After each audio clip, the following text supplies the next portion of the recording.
आज मैं दिल्ली के उत्तम नगर में हूं। उत्तम नगर के आम आदमी पार्टी के 2 बार के विधायक नरेश बालियान को दिल्ली पुलिस ने चुनाव से पहले 30 नवंबर को जबरन वसूली के आरोप में गिरफ्तार कर लिया। 2-4 दिन बाद अदालत ने उनको जमानत दे दी, लेकिन दिल्ली पुलिस ने उन पर मकोका लगा के उनको फिर गिरफ्तार कर लिया।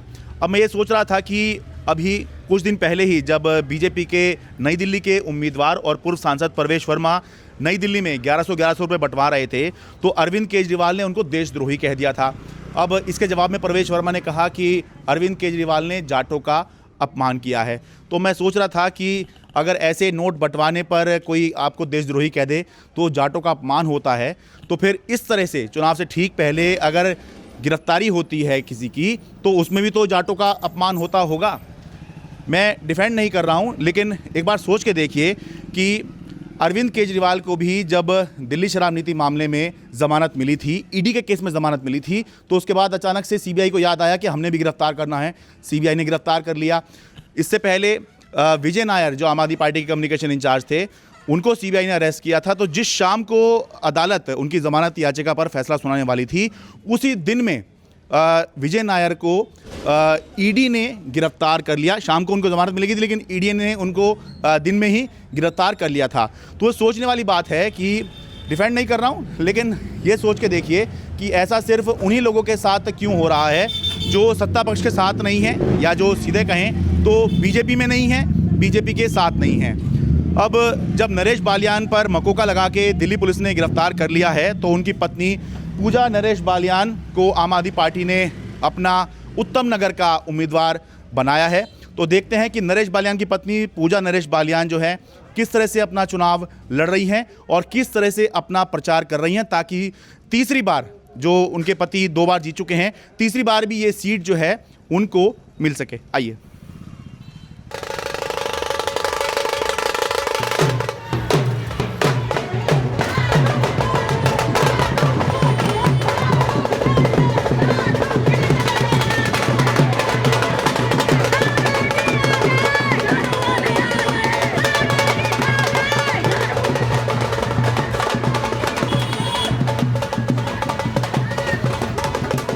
क्यों अंकल जी, कुछ चांस है आप वालों का यहाँ पर? भाई जो काम करेगा उसको वोट मिलेगा। अच्छा, काम किया है इन्होंने? क्या कर रहा है? काम किया है। क्या चांस है आप वालों का इस बार? देखो, दिल्ली की जनता बिल्कुल आम आदमी पार्टी को जिताने की तैयारी में दोबारा से फिर से केजरीवाल आ रहे हैं पूर्ण बहुमत के साथ। कौन जीत रहा है आपकी बार? आपकी बार हमें नहीं पता भाई। अब क्या तो नरेश बालियान जेल में है। कोई दिक्कत नहीं है, क्या होगा। अच्छा, तब भी जीते तब भी जीत जाएंगे। इनकी वाइफ को भी वोट पड़ जाएगा। हाँ बिल्कुल बिल्कुल। 115 वार्ड पूरा आम आदमी का ही है। ये आपको पता है इस बार नरेश बालियान तो जेल में है अभी। हाँ तो कोई बात नहीं, वो जेल में तो क्या हुआ। जब से आम आदमी पार्टी एमसीडी में आई है सर, साफ सफाई हो रही है, कोई दिक्कत नहीं है सर। बिजली फ्री, राशन फ्री, बसों में लेडी की टिकट नहीं। उन्होंने बहुत काम किया। जब डरते से काम होता है, क्यों नहीं जीतेगा? जरूर जीतेगा। जेल में तो क्या हो गया। नरेश बालियान के जेल में जाने से क्या मनोबल गिरा है? कुछ गिरने नहीं देंगे, गिरने नहीं देंगे, मनोबल गिरने नहीं देंगे। उतना ही जोश आई है। उतना ही जोश है, पूरा उससे ज्यादा जोश है। मेरे साथ पूजा नरेश बालियान हैं, नरेश बालियान जी की पत्नी हैं, और नरेश बालियान जो 2 बार से उत्तम नगर से आम आदमी पार्टी के विधायक हैं। इस बार क्योंकि ये संकट इन पर आया है, इनके परिवार पर आया है, तो अब पति क्योंकि जेल में हैं तो पत्नी चुनाव लड़ रही है। मैम, स्वागत है आपका। पहले तो मैम यही जानना चाहेंगे, लोग भी जानना चाहेंगे, हम भी जानना चाहेंगे, क्या आपको अभी तक चुनाव लड़ने का अनुभव है? जी बिल्कुल है मुझे चुनाव लड़ने का अनुभव। हाँ। जब से नरेश बालियान जी राजनीति में थे, हाँ। तो मैं एक्टिवली पार्टिसिपेट करती थी, उनको सपोर्ट करती थी। अच्छा, तो चुनाव लड़ने का एक्सपीरियंस है। तो लड़वाने का हो गया ये, तो फिर इसका मतलब लड़वाने का हो हाँ गया। कि मतलब जैसे वो अगर चुनाव लड़ते होंगे तो आप कैंपेनिंग करना है, चीज़ें संभालनी है। बिल्कुल बिल्कुल एक्टिवली पार्टिसिपेट रही। तो कभी सोचा था कि ये दिन भी आ जाएगा कि चुनाव लड़ना पड़ेगा? बिल्कुल नहीं, कभी नहीं सोचा था। This is just accident of circumstances. ऐसा हुआ, उनके साथ में ऐसा घटनाक्रम हुआ, और जो ये झूठे मुकदमे, फर्जी आरोप नरेश बालियान जी पे जो लगे हैं, वो ये अन्याय के खिलाफ लड़ाई लड़ने के लिए मुझे आना पड़ा। एंड अब लड़ रहे हैं, और लोग बहुत सपोर्ट कर रहे हैं, बहुत सपोर्ट कर रहे हैं। आरोप तो उनके ऊपर पहले से लगे हुए थे, लेकिन गिरफ्तारी उनकी चुनाव से पहले हुई।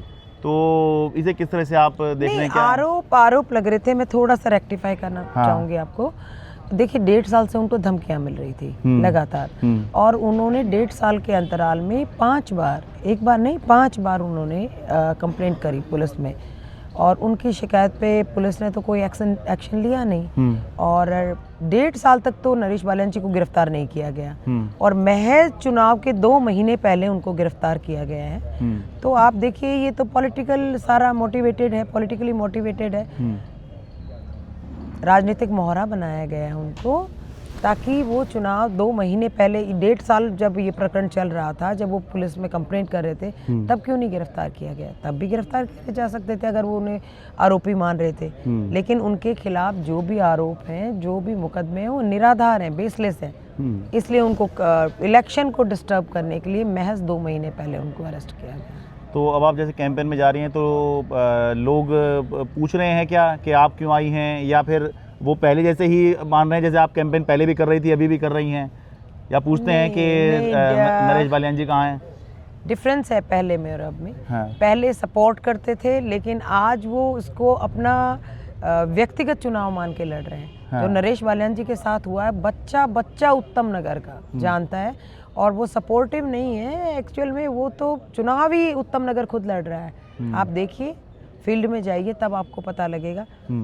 वो तो हर बंदा उनके लिए दुआ कर रहा है इतना। नरेश बालियान जी हमेशा यही कहते हैं कि मेरे लोग मेरी पूंजी हैं। अब मैं लोगों में आई हूँ तो लोगों से मुझे मांगने की ज़रूरत नहीं पड़ती। मैं बोलती हूँ, उससे पहले लोग कहते हैं कि हम आपको सपोर्ट करेंगे, नरेश बालियान जी के सपोर्ट करेंगे, उनके साथ बहुत गलत हुआ है।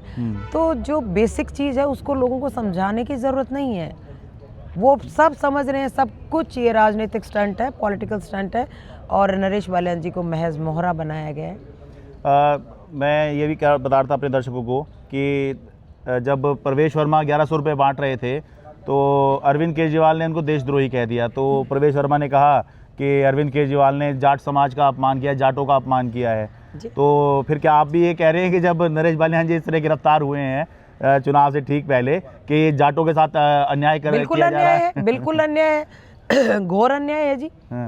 आप बताइए कि महज 2 महीने पहले गिरफ्तार कर लेना पॉलिटिकली मोटिवेटेड है। 1.5 साल पहले क्यों नहीं गिरफ्तार किया? दोषी तो पहले, अगर तुम्हारी नज़र में दोषी थे तो, और आरोप सिद्ध कहाँ हुए हैं? कोई आरोप नहीं सिद्ध कर पाए, क्योंकि आरोप बेबुनियाद हैं, निराधार हैं, कोई पर ये बेस नहीं है। ये एक केस में जो जबरन वसूली के केस में उनको गिरफ्तार किया गया आरोप में, तो उसके बाद जब मकोका लगा, तो मकोका पहले था क्या? इसकी जानकारी थी? मकोका लगा नहीं है। Again I would like to rectify you.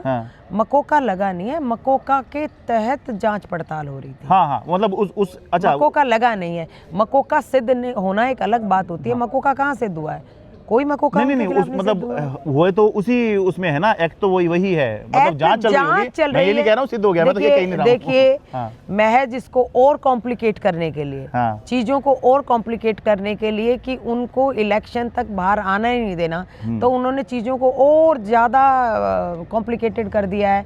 ये मकोका का आधार क्या है? आप बताइए, आप बताइए कि मकोका आधार क्या है, और मकोका किस तहत लगता है? नरेश बालियान जी मकोका में कैसे आते हैं? और मकोका में आते थे तो आरोप सिद्ध क्यों नहीं हुए?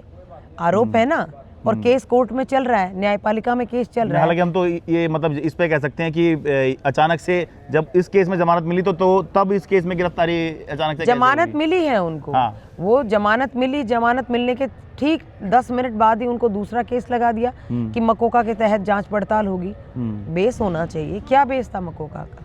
आप बताइए, मकोका का क्या बेस बनता था उनके खिलाफ? उनके पास कौन से ऐसे सबूत थे? कोई सबूत नहीं। आरोप निराधार, बेबुनियाद मुकदमा, बेफर्जी मुकदमा। चीजों आपने पहले भी सिनेरियो देखा है। ये अरविंद केजरीवाल जी से स्टार्ट हुआ। अरविंद केजरीवाल जी, सत्येंद्र जी, संजय सिंह जी, मनीष सिसोदिया जी, और अब नरेश बालियान जी। तो ये तो जो भी मतलब गिरफ्त में आया उसी को लेते गए। आरोप होते नहीं है, आरोप बना दिए जाते हैं। 2015 में नरेश बालियान जी करीब 30,000 से जीते, फिर 2020 में करीब 20,000 के आसपास। तो मुश्किलें आपकी ज़रूर बढ़ी होंगी कि भाई एक तो मार्जिन थोड़ा कम हो रहा है, फिर इस बीच में उनको गिरफ्तार कर लिया गया।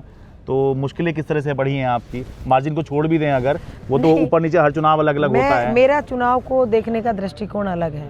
मैं अलग दृष्टिकोण से चुनाव को देख रही हूँ। पहली बात तो चुनाव किन मुद्दों पे लड़ा जा रहा है। मुद्दा, सबसे बड़ा मुद्दा तो नरेश बाल्यान जी हैं।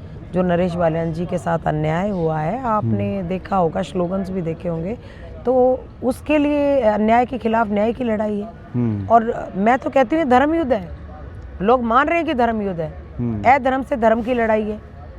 किस बात के लिए उनको जांच पड़ताल? आपका सबसे बड़ा मुद्दा ही ये है कि उनको गलत गिरफ्तार किया गया है। बिल्कुल, उनको गलत गिरफ्तार किया गया है और उस लड़ाई को लड़ने के लिए मैं सामने आई हूँ। ऐसे कब तक कितने लोगों को गिरफ्तार करते रहेंगे? कोई बेस होना चाहिए। राजनीति के कुछ मापदंड होते हैं, चुनाव के कुछ मापदंड होते हैं, चुनाव के कुछ मुद्दे होते हैं। मुद्दा कुछ ना हो और किसी चीज़ को मुद्दा बना के, आरोपों को मुद्दा बना के चुनाव लड़ना चाहते हैं। वो आरोपों को मुद्दा नहीं बनाया जाता। आरोप हैं तो सिद्ध हुए या नहीं हुए? आप बताइए, सिद्ध हुए? सिद्ध नहीं हुए ना, तो फिर आरोपों के बेस के ऊपर कैसे उसको वो अपना मुद्दा बना रहे हैं? और दूसरा, दिल्ली में उनके पास मुद्दा क्या है चुनाव लड़ने का? अरविंद केजरीवाल जी के नेतृत्व में आम आदमी पार्टी ने, दिल्ली सरकार ने इतना बेहतरीन काम किया है कि लोगों को समझाने की ज़रूरत नहीं है। लोग आगे से आगे सपोर्ट कर रहे हैं। तो आपकी बात होती होगी भी, मुझे लगता है वीडियो कॉन्फ्रेंसिंग से बात हो जाती होगी उनसे? कभी कभी तो वो अपडेट ले रहे हैं कि क्या चल रहा है, क्या नहीं चल रहा है? नहीं, अपडेट कुछ सजेशन के, ये ऐसे कर लो, ये इस तरह से कर लो। वो सजेशन उनको तो अपनी जनता पर पूरा विश्वास है। हाँ। उन्होंने लोगों का इतना मान सम्मान कर रखा है कि उनको अपने लोगों पे विश्वास है।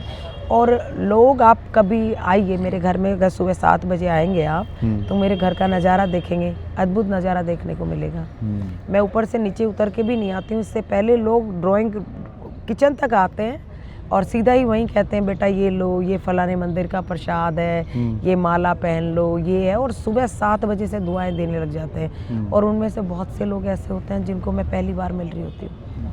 तो ये क्या है, मानसिकता है लोगों की। लोग बताते हैं कि नरेश बाल्यान जी ने हमारे लिए ये मदद की, नरेश बाल्यान जी। तो वो मेरे को, उन्होंने मुझे बताया कि लोगों में जाओगे तो तुम्हें पता लगेगा, वाकई बेहद बेहद प्यार करते हैं लोग। तो आपकी कोशिश होगी कि ये सीट जीत कर जो है फिर उनके साथ वीडियो कॉन्फ्रेंसिंग करें तो बताए कि जीत गए हैं, सीट कहीं गई नहीं। जीत उन्हीं को समर्पित होगी। हाँ। क्योंकि नरेश बाल्यान जी ने जो मान सम्मान किया है, लोग उनके मान सम्मान की कदर करते हैं, लोग उनके प्रेम की कदर करते हैं। और जब जीतेंगे तो उन्हीं को ये मैं जीत समर्पित करूंगी और जल्दी वो आ जाएंगे और मिलकर जश्न मनाएंगे जीत का भी। बहुत बहुत धन्यवाद है, बहुत बहुत धन्यवाद। नमस्कार, धन्यवाद। उत्तम नगर दिल्ली से अपने कैमरा सहयोगी संजीव चौहान के साथ मैं शरद शर्मा, स्वतंत्र हूँ। द स्वतंत्र की स्वतंत्र पत्रकारिता को अपना समर्थन दीजिए, सच की लड़ाई में भागीदार बनिए, क्योंकि स्वतंत्र है आपका अपना चैनल, आपका अपना तंत्र। हमारे वीडियोस लाइक, शेयर और सब्सक्राइब कीजिए। जय हिंद।